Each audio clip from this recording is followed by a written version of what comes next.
Good morning students. अभी तक हमने वैदिक गणित में जोड़, बाकी, गुणा व भाग सीखा। इसकी अलग अलग विधियों को हमने उदाहरणों से समझा। अब हम वैदिक गणित विधि से किसी संख्या का वर्ग ज्ञात करना सीखेंगे। नए सिलेबस के अनुसार आपके कोर्स में वर्ग ज्ञात करने की एक विधि है निखिलम विधि। उस विधि को अभी हम समझेंगे।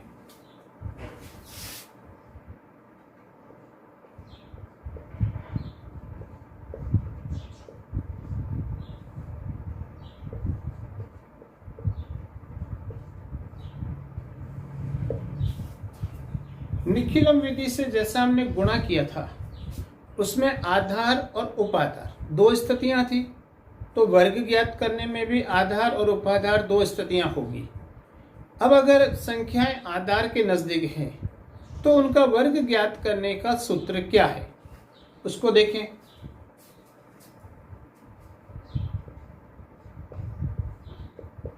संख्या प्लस विचलन, ये पहले खंड में रहेगा और दूसरे खंड में आएगा विचलन का स्क्वायर। दो खंड में हल होगा। अब जैसे एक उदाहरण लेते हैं, हमने एक उदाहरण ले लिया 14। अब आप देखेंगे कि 14 10 के नजदीक है, इसके लिए हम इसका आधार 10 लेंगे।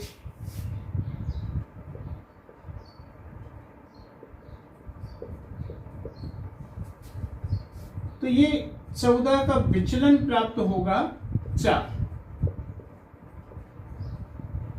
तो इसका वर्ग संख्या प्लस विचलन और विचलन का स्क्वायर। तो देखिए 14 का वर्ग यानी 14 का स्क्वायर, एक संख्या लेंगे प्लस इसका विचलन और दूसरे खंड में विचलन का स्क्वायर। तो 14 प्लस 4 18 और दूसरे खंड में आएगा 4 का स्क्वायर 16। अब जैसा हमने निखिलम विधि के गुणा में किया था, आधार में जितने जीरो होंगे उतने ही अंक दूसरे खंड में होने चाहिए। यहाँ आधार में एक जीरो है तो यहाँ दूसरे खंड में एक अंक रहना चाहिए। तो जो ये दूसरा अंक है इसको आगे वाले खंड में हासिल में जोड़ देंगे। तो 18 में एक जोड़ेंगे तो 19 और यहाँ रह जाएगा 6। अब दूसरे खंड में एक अंक है, इस बीच की लाइन को हटा के हम इसका उत्तर लिखेंगे 196। ये था 14 का वर्ग निखिलम विधि से ज्ञात करना। एक और उदाहरण ले लेते हैं।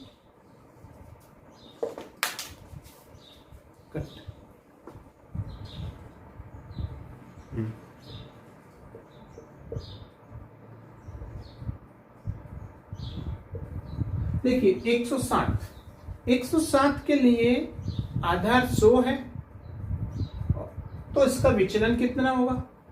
विचलन के लिए संख्या में से आधार को घटाएंगे, तो इसका आधार 100। तो ये 160 और इसका विचलन रहेगा 7। तो अब आप इसका वर्ग करेंगे। अभी हमने सूत्र समझा, संख्या प्लस विचलन और दूसरे खंड में विचलन का स्क्वायर। तो 160 प्लस 7 114, 7 का स्क्वायर 49। अब देखिए दूसरे खंड में दो अंक है तो हम बीच की लाइन को हटा करके उत्तर लिखेंगे, क्योंकि आधार 100 है, उसमें दो जीरो है, इसमें दो अंक है। तो ये 160 का वर्ग हो गया 11,449। ये आपका उत्तर। तो इस प्रकार से निखिलम विधि से वर्ग ज्ञात किया जाता है जब संख्याएं आधार के नजदीक हो। अब उपाधार विधि, जब संख्याएं आधार के नजदीक न होकर उनसे दूर होती है, अर्थात आधार के किसी गुणज के नजदीक हो, तो ऐसी स्थिति में हमें वहां उपाधार मानना होगा। उपाधार विधि भी आधार विधि की तरह ही है, बस थोड़ा सा परिवर्तन होगा कि उसका जो पहला खंड है, इस पहले खंड को उपाधार अंक से गुणा किया जाता है। तो अब एक दो उदाहरणों से हम उपाधार विधि को भी समझेंगे।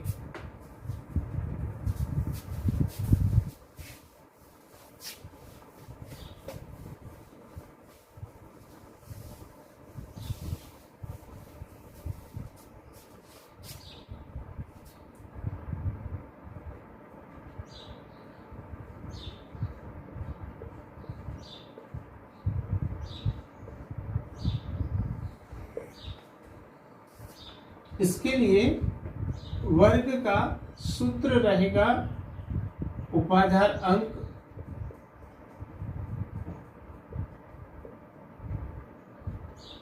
कोष्टक में संख्या प्लस विचलन।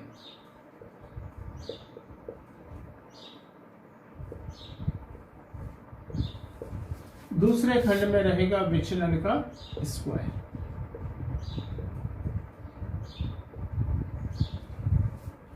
देखिए सूत्र वही है, केवल आगे वाला जो भाग है उसके गुणा में उपादान अंक आएगा। अब एक संख्या ले रहे हैं, हमने एक संख्या ले ली 73, तो आप 73 देखेंगे 70 के नजदीक है और 70 10 का गुणज है, इसलिए आधार 10 रहेगा और उपाधार 70।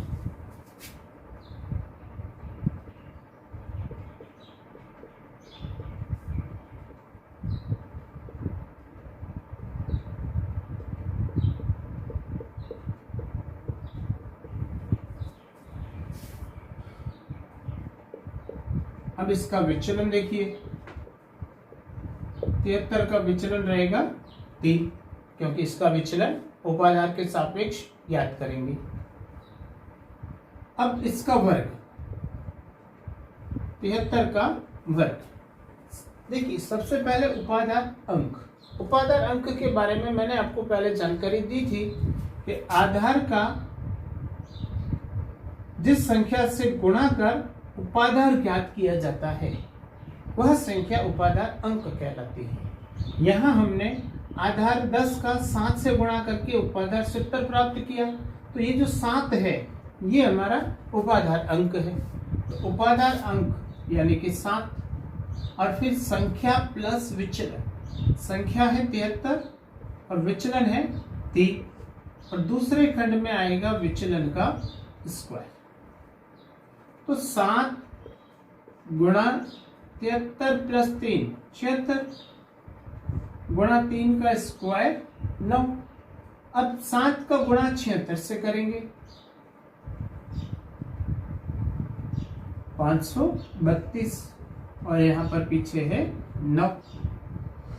अब देखिए पीछे खंड में एक अंक की संख्या है, आधार में एक 0 है, हम इसको लाइन को हटा सकते हैं और हमें उत्तर प्राप्त होगा 5329। तो ये है आपके 73 का वर्ग। इस प्रकार उपाधार विधि से भी हम संख्या का वर्ग करते हैं। एक उदाहरण और लेते हैं, उसके बाद अगली विधि देखेंगे। हमने एक उदाहरण लिया है 495। अब 495 आप देखेंगे कि ये 500 के नजदीक है और 500 100 का गुणज है, तो ऐसी स्थिति में आधार 100 होगा और उपाधार 500।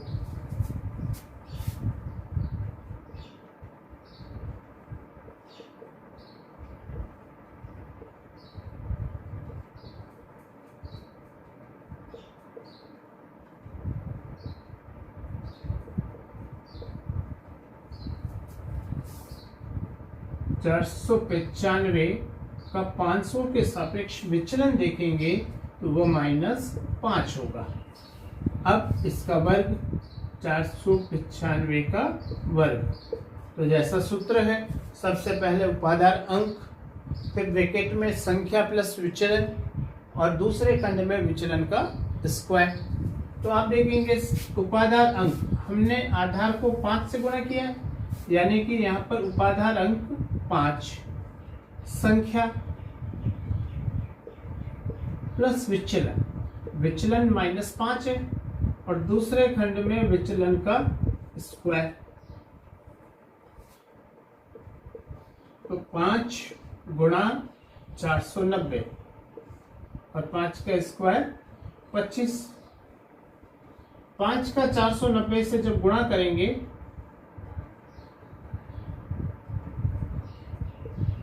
दो 2450 प्राप्त होगा, पीछे 25। अब आप देखिए आधार में 2 जीरो हैं, दूसरे खंड में 2 अंक हैं, तो अब आप बीच की लाइन को हटा सकते हैं और आपका उत्तर प्राप्त हो जाएगा 2,45,25। ये था आपका 495 का वर्ग। इस प्रकार हम किसी भी संख्या का वर्ग निखिलम विधि से ज्ञात कर सकते हैं। ये थे हमारे वर्ग की निखिलम विधि। अब कुछ सरल समीकरण हैं, बीजगणितीय समीकरण हैं, उनको वैदिक गणित से किस प्रकार हल कर सकते हैं। उनको हल करने की 2 विधियां हैं। एक विधि है सूत्र परावर्त्य योजक और दूसरी विधि है सूत्र शून्य साम्य समुच्चय। आज हम उसकी एक विधि समझेंगे, सूत्र परावर्त्य योजक, और सूत्र शून्य साम्य समुच्चय के बारे में अगली क्लास में जानकारी प्राप्त करेंगे।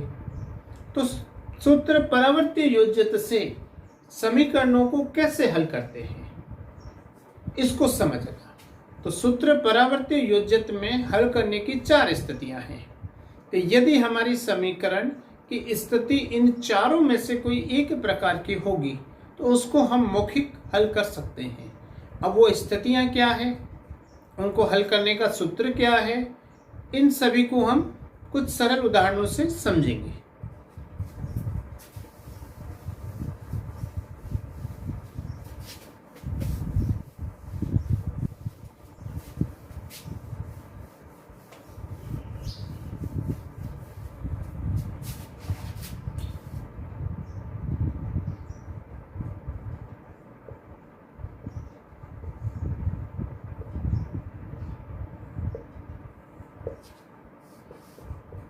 पहली विधि है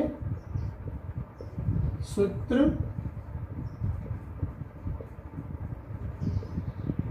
परावर्त्य योजक।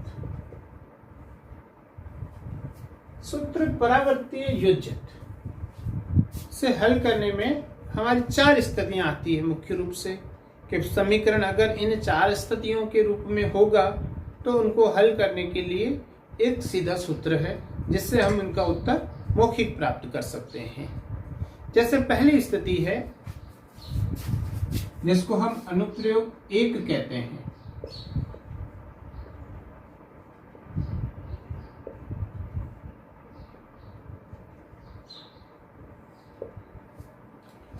यदि हमारा समीकरण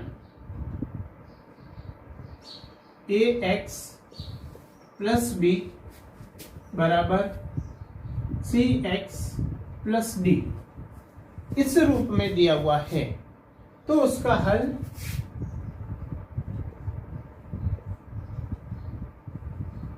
x बराबर d माइनस बी बटा a माइनस सी होगा। अगर हमारा प्रश्न यानी हमारा समीकरण यदि इस रूप में है तो उसका हल यह रहेगा। अब एक उदाहरण लेते हैं।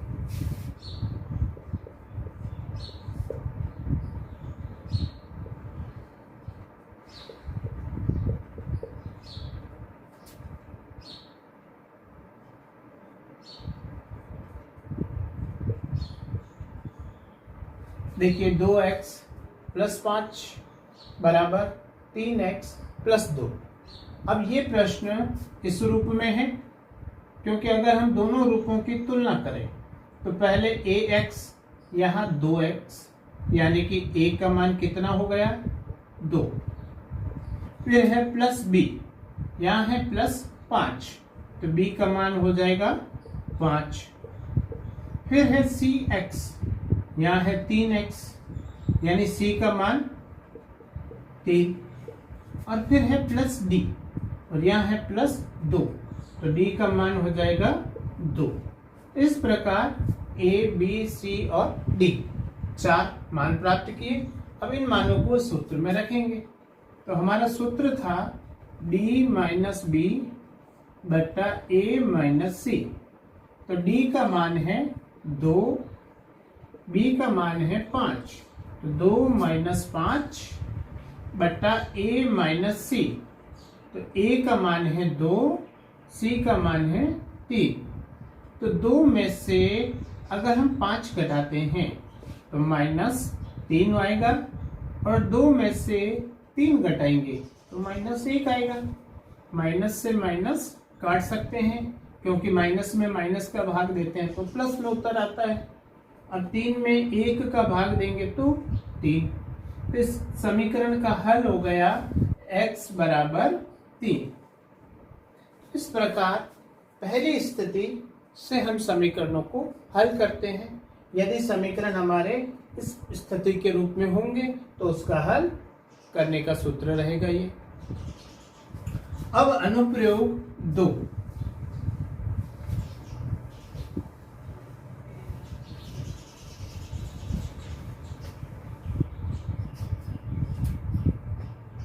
ax प्लस बी बटा p cx प्लस डी बटा q। यदि हमारा समीकरण ax प्लस बी बटा p बराबर cx प्लस डी बटा q इस रूप में है, तो इसका हल क्या रहेगा? तो इसका हल होगा x बराबर D P minus B Q बटा A Q minus C P. ये इस समीकरण का हल रहेगा। अब एक उदाहरण ले रहे हैं।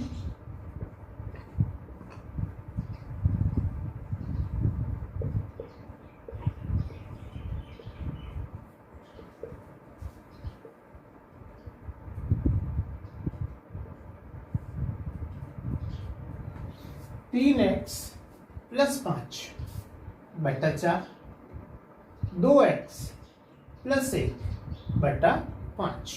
तो अब आप इस प्रश्न को देखें और इस स्थिति को देखें। ये दोनों स्थितियां एक जैसी है, यानी हमारा प्रश्न जो है वो इस स्थिति के रूप में है। यदि हमारी कोई समीकरण इस स्थिति के रूप में होती है तो उसका हल ये रहेगा। तो यहाँ पर आप देखें, ये प्रश्न इस स्थिति के रूप का है। हम दोनों की तुलना करेंगे। तो हम पाएंगे कि देखिए यहाँ पर ax प्लस b है, यहाँ 3x प्लस 5 है, तो a का मान रह जाएगा 3, b का मान होगा 5, फिर बट्टा में p है, यहाँ बट्टा में 4 है, तो p का मान हो जाएगा 4। अब दाएं पक्ष में देखें, cx प्लस d, यहाँ है 2x प्लस 1, तो c का मान 2, d का मान 1, बट्टा में q है, यहाँ बट्टा में 5 है, तो q का मान हो जाएगा 5।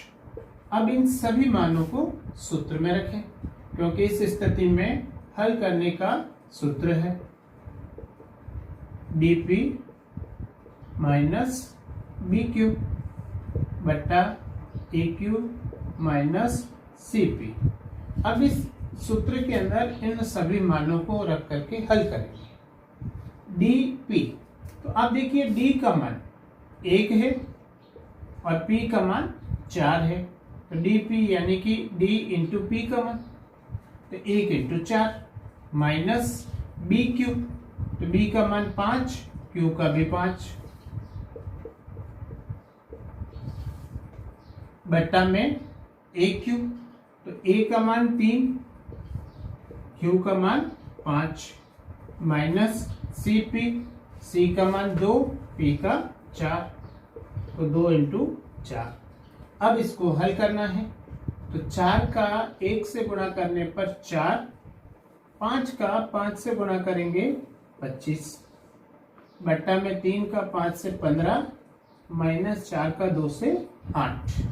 अब इनको हल करना, 4 माइनस 25 यानी कि माइनस का 21, 15 माइनस 8, 15 में से 8 घटाते हैं तो 7 आता है।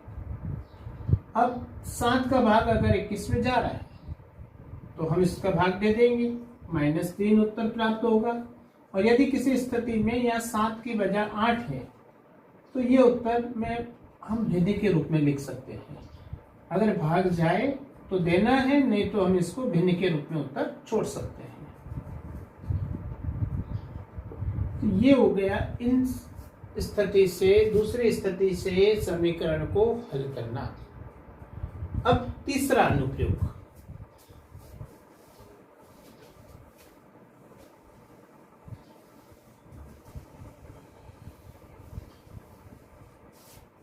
अनुप्रयोग 3।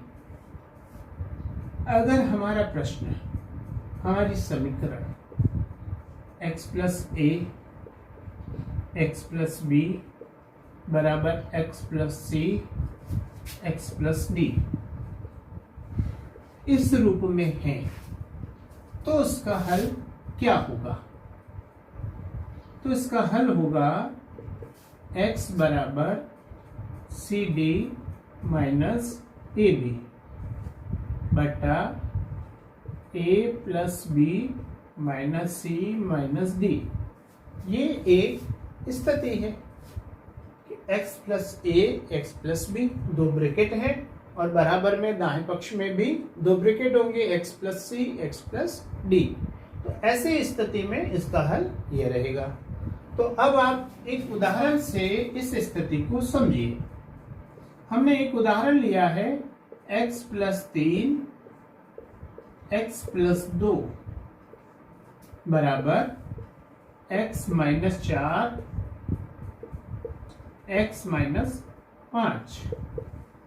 जैसे 4 ब्रैकेट लिए हैं, अब उनके बीच में प्लस माइनस कोई भी संख्या हो सकती है। तो अब आप देखिए कि ये 4 ब्रैकेट है, ये स्थिति इस स्थिति 3 के जैसी है, जहां x plus A X plus B दो ब्रैकेट, फिर बराबर में x प्लस सी एक्स प्लस डी। अगर इस स्थिति की इस समीकरण से तुलना करें तो आप पाएंगे कि x प्लस 3 यहाँ है x प्लस ए, तो a का मान हो जाएगा 3। फिर x प्लस 2 यहाँ है x प्लस b। अगर दोनों स्थितियों की हम तुलना करते हैं तो b का मान होगा 2। फिर x प्लस c यहाँ है x माइनस 4।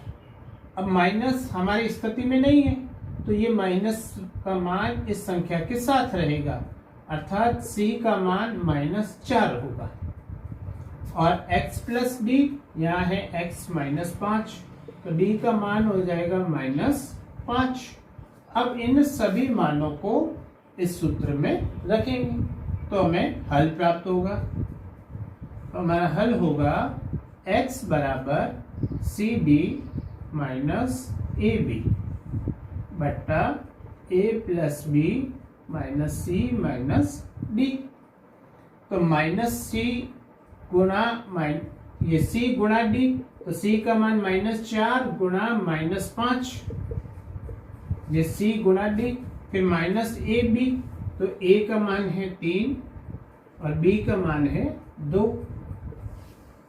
बट्टा में a प्लस बी, तो ये a प्लस बी यानी कि 3 प्लस 2।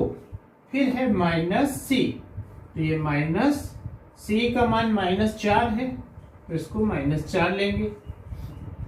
फिर माइनस डी, डी का मान -5 लेंगे। अब इनको हल करना है। -4 का -5 से गुणा करेंगे तो माइनस माइनस प्लस, 4 पंजे 20,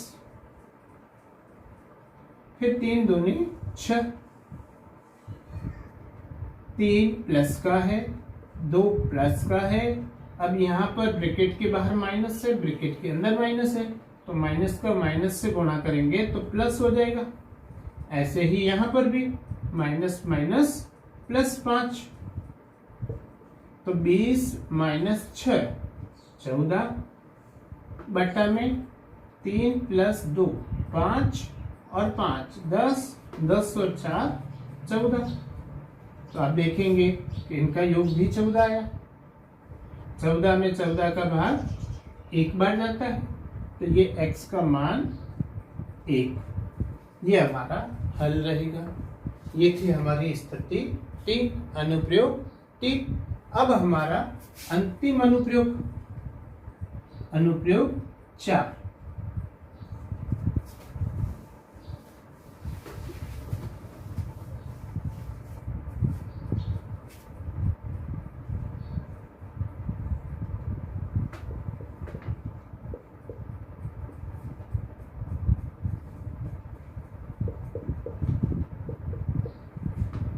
यह है हमारी स्थिति 4। इस स्थिति से हल कैसे करेंगे, इसका सूत्र है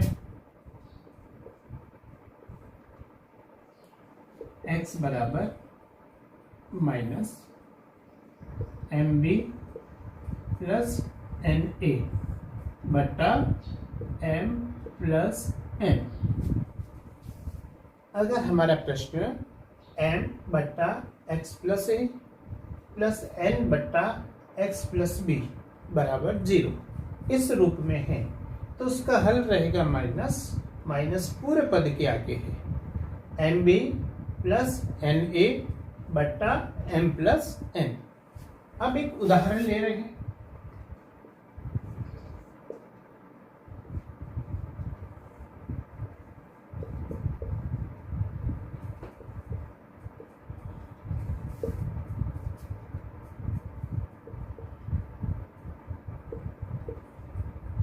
तीन बटा एक्स प्लस 4 प्लस 2 बटा एक्स प्लस 3 बराबर 0।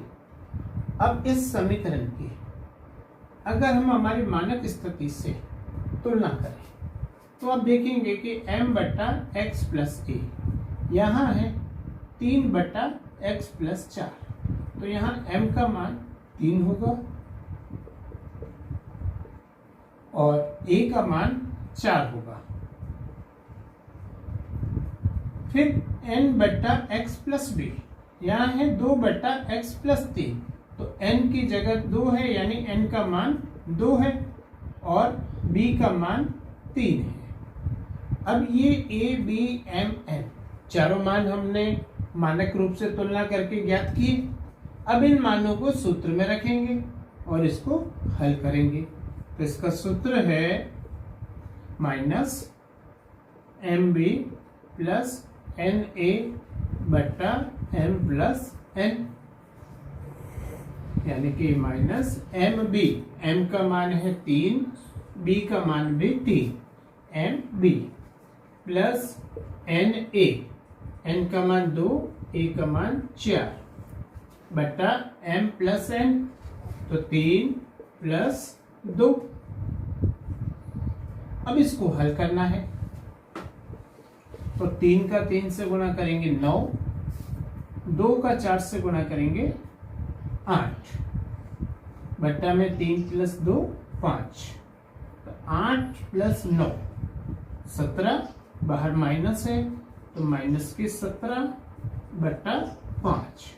अब 5 का भाग नहीं जा रहा है, अब इसको माइनस 17 बट्टा 5 उत्तर छोड़ सकते हैं और चाहें तो इसको मिश्र भिन्न में भी बदल सकते हैं, 3 सही 2 बटा 5 के रूप में और माइनस 17 बटा 5 के रूप में भी इसको रख सकते हैं। इस प्रकार इस समीकरण का हल प्राप्त हुआ माइनस 17 बटा 5। तो अभी आपने देखी वैदिक गणित में सूत्र परावर्ती योजित से समीकरणों को किस प्रकार से हल किया जाता है। अब समीकरणों को हल करने की दूसरी विधि है सूत्र शून्य साम्य समुच्चय। इस विधि के 6 अनुप्रयोग हैं। इसके बारे में हम अगली क्लास में जानकारी प्राप्त करेंगे।